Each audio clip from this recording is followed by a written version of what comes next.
Welcome students again in my YouTube channel.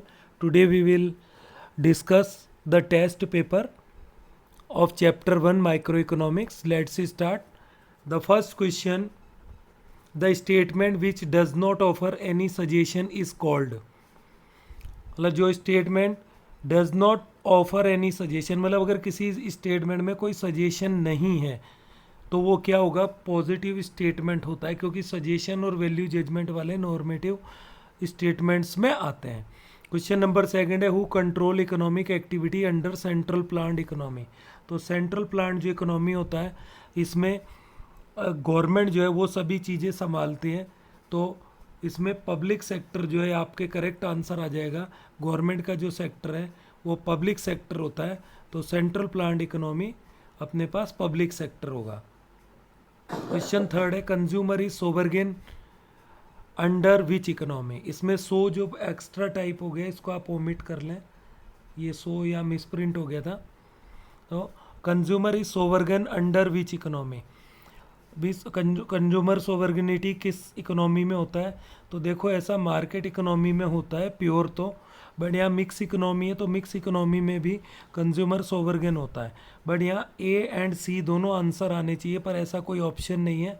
Then you will tick market economy. वैसे मैंने जिन्होंने mix economy पे लगाया है मैंने उनका भी करेक्ट किया था ये। Question number 4, which of the following is the example of economic activity. Economic activity के एग्जाम्पल प्रोडक्शन, डिस्ट्रीब्यूशन, कंजप्शन, ये सभी हैं, तो आपका ऑल आंसर हो जाएगा इसमें। क्वेश्चन नंबर 5 है, problem of choice is the outcome of. मतलब प्रॉब्लम ऑफ चॉइस है ये किस कारण होता है, तो ये स्केयरसिटी ऑफ रिसोर्सेज जब होती है तो उसका outcome scarcity of choice, scarcity का जो आउटकम है वो प्रॉब्लम ऑफ चॉइस है। कि जब रिसोर्सेज स्केयर्स होंगे तो हमें चॉइस करना पड़ेगा। जैसे पानी लिमिटेड है तो हमें चॉइस करनी पड़ेगी कि हम उस पानी का क्या करें, उसको बेस्ट यूज़ में रखना पड़ेगा। इनकम हमारी लिमिटेड होती है तो हमें मार्केट से उन चीज़ों को चूज़ करना पड़ता है जिनकी हमें ज़्यादा आवश्यकता है, जिनकी यूटिलिटी हमारे लिए ज़्यादा है। क्वेश्चन नंबर 6 है, in which economy public sector dominate the economic activity. भी पब्लिक सेक्टर इकोनॉमिक एक्टिविटी को डोमिनेट किस इकोनॉमी में करेगा, ये सेंट्रल प्लान्ड इकोनॉमी है, क्योंकि public sector central planned economy में होता है। क्वेश्चन नंबर 7 है, opinion and value judgement are included in. Opinion और वैल्यू जजमेंट नॉर्मेटिव इकोनॉमिक्स में होता है, और पॉजिटिव इकोनॉमिक्स में अपने पास क्या होता है, ट्रूथ और वेरीफाइबल होता है, फैक्ट होते हैं, फिगर होते हैं प्रूव करने के लिए। क्वेश्चन नंबर 8 है, which of the following deal is aggregate of the economy as a whole.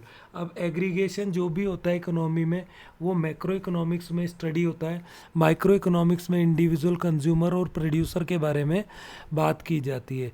जो एग्रीगेशन है वो मैक्रो में होगा, जो आप 12th में पढ़ेंगे मैक्रो।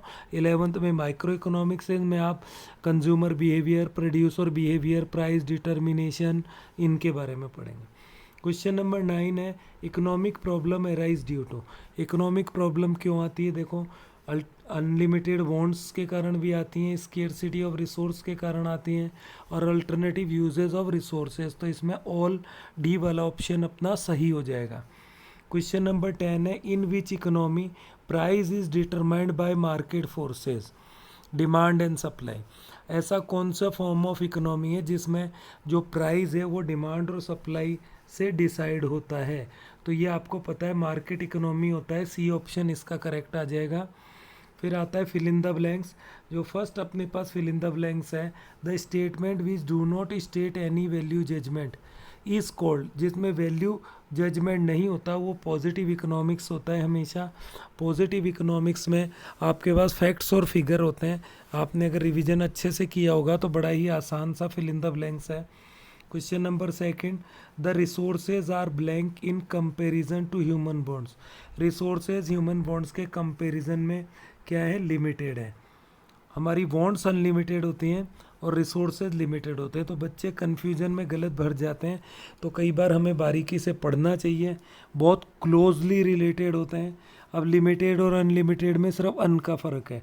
आप पता है ह्यूमन बॉन्ड्स अनलिमिटेड है, रिसोर्सेज लिमिटेड होते हैं, तो बच्चे जल्दबाजी में गलत करते हैं। Question 3, the problem of employment deals in. अब एम्प्लॉयमेंट वाली प्रॉब्लम क्या होता है, ये एग्रीगेशन होता है, तो ये मैक्रो इकोनॉमिक्स में आएगा। पढ़ते टाइम मैक्रो इकोनॉमिक्स के एग्जाम्पल में हमने पढ़ा था नेशनल इनकम और एम्प्लॉयमेंट वाली प्रॉब्लम मैक्रो में आती है। नंबर 4 है blank economics, we study about the individual producer. तो इंडिविजुअल प्रोड्यूसर के बारे में हम स्टडी माइक्रो इकोनॉमिक्स में करते हैं, तो फोर्थ में माइक्रो इकोनॉमिक्स आ जाएगा करेक्ट आंसर। नंबर 5 है blank is the main characteristic of resources. तो रिसोर्सेज की दो जो है मेन कैरेक्टर्स मैंने बताई थी, एक तो स्केयरसिटी और देयर अल्टरनेटिव यूज़। तो यहाँ पे स्केयरसिटी दिया गया है, तो ये इसका करेक्ट आंसर हो जाएगा। Hope you are enjoying. Next test का वेट करें और वीडियो को अच्छे से देखें, ये एक रिकॉर्ड हो जाएगा। 10 MCQ, 5 fill in the blanks हैं, और कोई प्रॉब्लम हो then you can ask. Okay bye.